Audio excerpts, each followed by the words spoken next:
Ask you about a big decision that the president has made, which is to withdraw American troops from Afghanistan. There are only a few thousand there now, but they will all be gone by the anniversary of September 11th.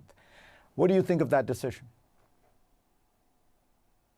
Well, it's been made, and I know it's a very difficult decision. This is what we call a wicked problem. There are consequences, both foreseen and unintended, of staying and of leaving. The president has made the decision to leave. And I think that our government has to focus on two huge consequences. One, the potential collapse of the Afghan government and a takeover of Afghanistan by the Taliban, probably with a resumption of civil war in certain parts of the country, but a largely Taliban-run government at some point in the not too distant future.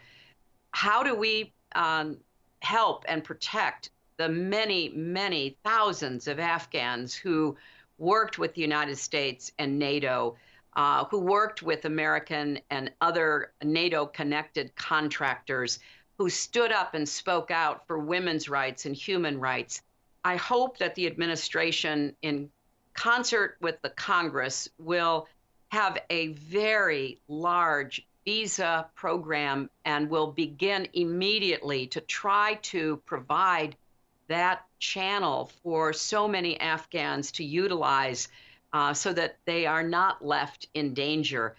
There will also be, I fear, a huge refugee outflow. And of course, the second big set of problems revolves around a resumption of activities by global terrorist groups, most particularly Al-Qaeda and the Islamic State.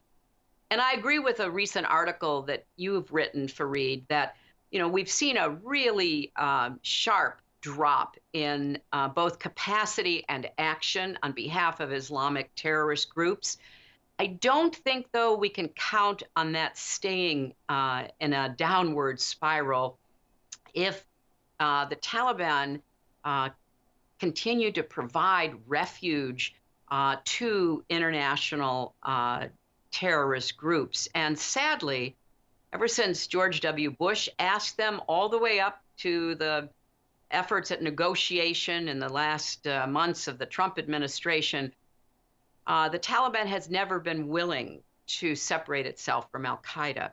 And we know that the current head of Al-Qaeda, who had been bin Laden's deputy, al-Zawahiri, is still somewhere in Afghanistan and Pakistan, biding his time. And so I think these two huge sets of issues have got to be addressed. I mean, it's one thing to pull out troops that have been supporting security in Afghanistan, supporting the Afghan military, leaving it pretty much to fend for itself. But we can't afford to walk away from the consequences of that decision.